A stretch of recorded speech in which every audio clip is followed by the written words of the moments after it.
L'équipe de France ne battra pas le Sénégal pour son match d'ouverture contre le Sénégal.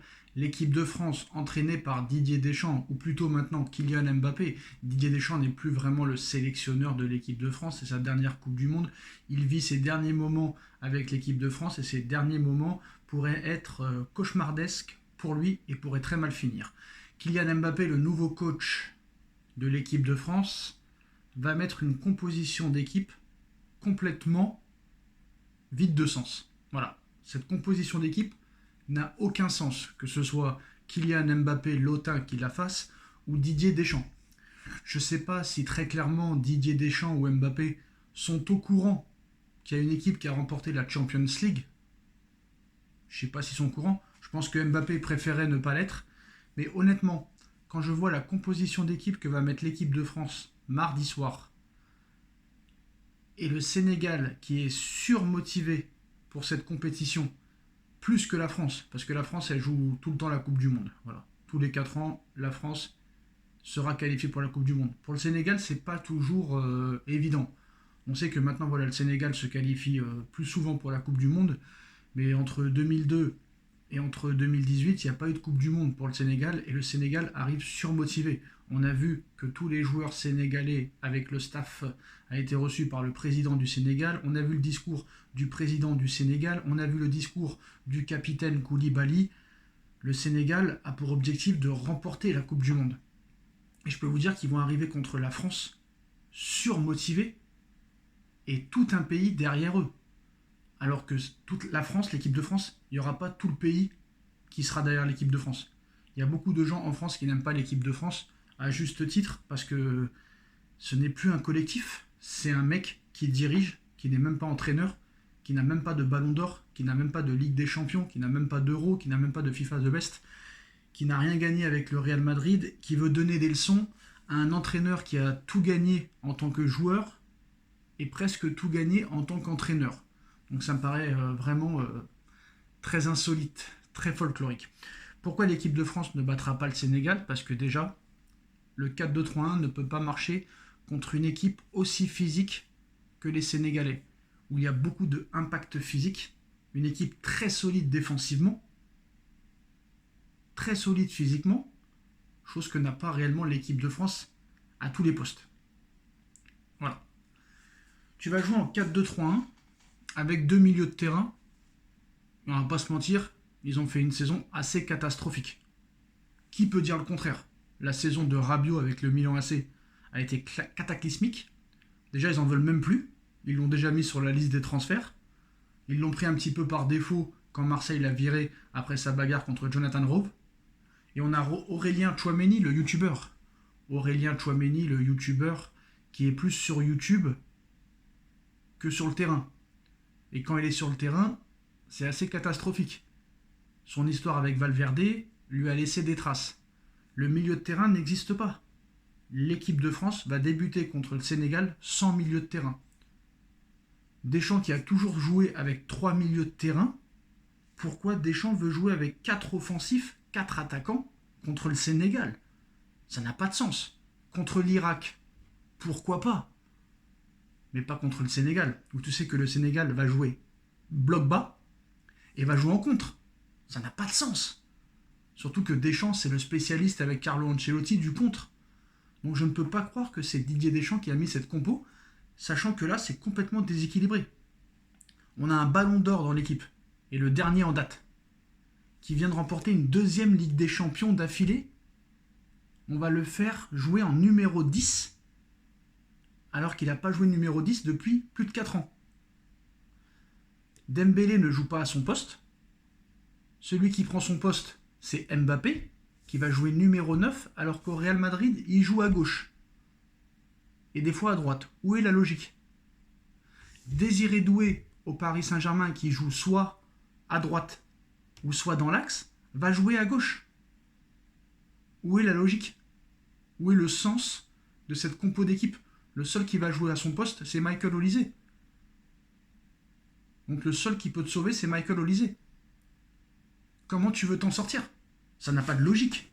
Et bien sûr, les journalistes se sont tus en conférence de presse pour essayer d'expliquer comment ça se fait qu'on va partir sur une équipe comme ça. Alors apparemment, il y a une conférence de presse aujourd'hui de Didier Deschamps. On va voir ce qu'il va dire. Mais pour moi, c'est complètement ahurissant de voir une compo d'équipe qui n'a aucun sens. Comment tu veux battre le Sénégal avec des joueurs qui jouent pas à leur poste? Donc là, tu as Désiré Doué qui va jouer à gauche, qui joue à droite ou dans l'axe avec le PSG. Tu as Dembélé qui va jouer numéro 10 et qui va rien faire pendant ce match malheureusement parce qu'il joue pas à son poste. Mbappé qui joue à gauche va jouer à la place de Dembélé numéro 9. Rabiot catastrophique avec le Milan AC. Tchouaméni catastrophique avec le Real Madrid. Il a eu des problèmes en plus sur le terrain et en dehors du terrain avec Valverde, avec des problèmes extrasportifs avec sa femme. Et puis je suis désolé, t'as un Saliba qui est à 50%, qui n'est pas encore remis totalement de sa blessure. T'as un Hernandez aussi qui est pas au top. Et je vois pas comment tu peux t'en sortir si le Sénégal joue son jeu. On a vu le Sénégal, c'est très compliqué de percer leur défense. On a vu lors de la dernière Coupe d'Afrique des Nations, c'est très très solide. Ils sont en confiance depuis quelques années. Ils ont gagné 2 Coupes d'Afrique des Nations en moins de 5 ans, si je me trompe pas. Et pour moi, c'est eux les favoris sur ce match. J'ai pas peur de le dire.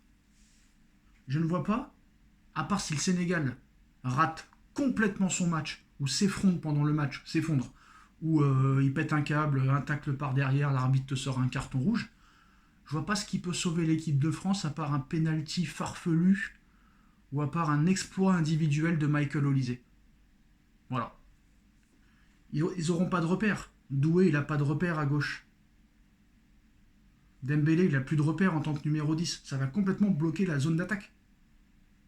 Qui va peser sur les défenses? Mbappé, il va pas courir. Même s'il a dit qu'il va courir, même s'il a dit qu'il va défendre, qu'il va faire des replis défensifs ou qu'il va presser, il ne pressera pas.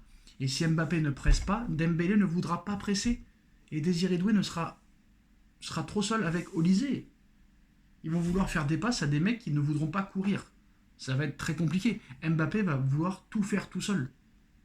Dembélé va avoir peur de tenter une frappe par peur que Mbappé l'insulte. Et pareil pour Doué et Olise. Qu'est-ce qu'ils vont apporter au milieu de terrain, Tchouaméni et Rabiot? Rabiot, qu'est-ce qu'il apporte au milieu de terrain au Milan AC? Strictement rien. Tchouaméni, il apporte quoi au milieu de terrain au Real Madrid depuis plus de 2 ans? Strictement rien.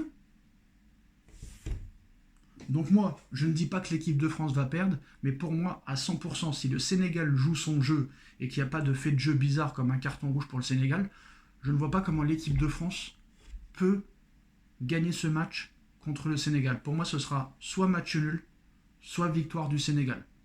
Impossible que la France gagne dans cette configuration de système de jeu et de composition d'équipe.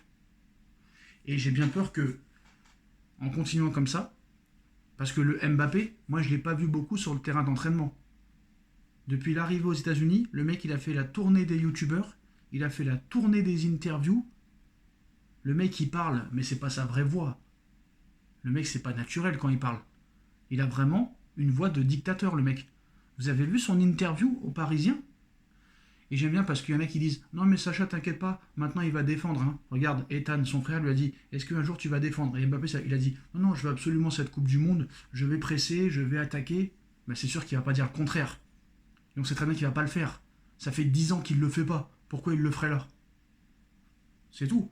Et en fait, le mec, quand il va vouloir faire tout seul, il va vouloir rayonner, il va vouloir que la lumière soit sur lui, tous les autres vont être crispés. Et ils vont être bloqués et ils ne pourront pas jouer leur jeu. Moi je suis désolé, tu as une équipe qui a remporté la Ligue des Champions, pourquoi pas mettre les joueurs qui ont gagné la Ligue des Champions? Je suis désolé de le dire. Warren Zaïre-Emery est plus fort que Rabiot et Tchouaméni. Pourquoi Warren Zaïre-Emery n'est pas au milieu de terrain? Pourquoi Ryan Cherki ne joue pas?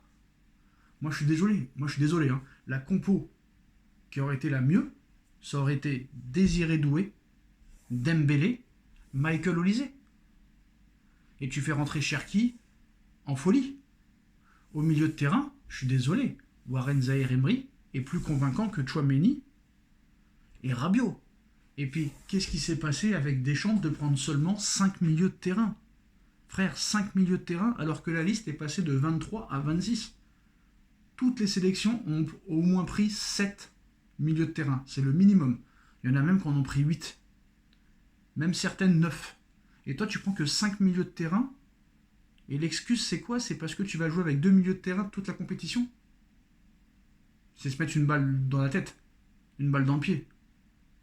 Donc voilà, moi je vois pas comment tu peux être positif avant ce match contre le Sénégal. Et pour moi, le Sénégal est favori pendant ce match. Il y a de grandes chances que le Sénégal fasse match nul ou gagne le match. Et je peux vous dire que si le Sénégal ouvre le score, ça va être très compliqué pour la France de revenir. Et ce qui me fait quand même rigoler, c'est que tout le monde va enfin voir le vrai visage de Kylian Mbappé. Et ce sera peut-être la dernière Coupe du Monde de Kylian Mbappé. Là, tout le monde va voir ce qui va se passer. Ça va être le naufrage. Alors, je ne dis pas que ça va se passer comme Naïsna. Je ne dis pas que ça va se passer comme à la Coupe du Monde 2002. On se rappelle, l'équipe de France avait entamé sa compétition en perdant 1-0 contre le Sénégal et avait été éliminée dès les poules. Mais ils vont voir le vrai visage de Mbappé. Vous n'allez pas reconnaître Dembélé. Le Dembélé équipe de France et le PSG, vous n'allez pas le reconnaître. Le Désiré Doué du Paris Saint-Germain, vous n'allez pas le reconnaître. Mais je pense que lui, quand même, fera des efforts. Et je pense que voilà, il n'y a que Olysée qui peut peut-être te sauver le match sur un exploit individuel. Mais voilà, cette équipe ne m'impressionne pas. Moi, Konaté, cette année, il ne m'a pas impressionné. Hernandez, il joue en Arabie Saoudite. Maignan, il a fait une mauvaise saison avec le Milan AC.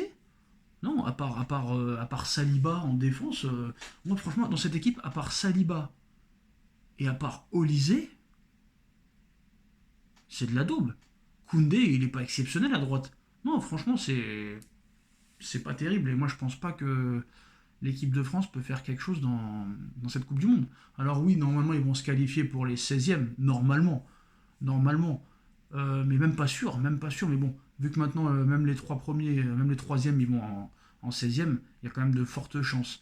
Mais je suis désolé, la Norvège, ils sont très très très très bons. L'Irak, c'est pas facile. On a vu leur dernier match amicaux contre l'Espagne. Et voilà, ce mec-là qui fait la tournée des bars, là, la tournée des interviews, la tournée des chaînes YouTube, des chaînes télé, le mec, on l'a pas vu beaucoup à l'entraînement.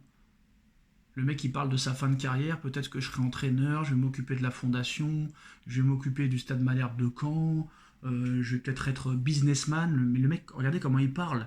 Mais c'est un robot, le mec, je sais même pas si c'est un humain. Il a pas de cœur, il a pas d'âme. Donc voilà les gars, dites-moi en commentaire ce que vous en pensez et à très vite. Tchuss.